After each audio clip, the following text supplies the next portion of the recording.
How to change your mouse cursor in Windows 11. Hey everyone, welcome back to the channel. If you're new here, don't forget to hit the subscribe button and turn on the notification bell to not miss any updates.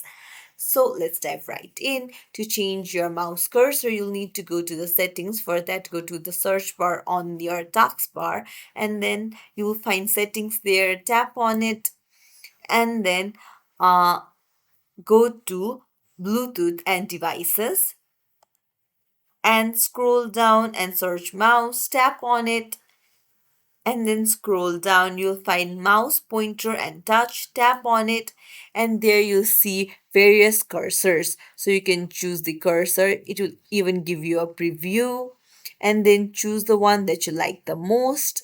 And then you can even change the color according to your wish. And then that's it. It's as simple as that to change your mouse cursor. If you found this tutorial helpful, don't forget to like and subscribe to our channel. Thank you for watching.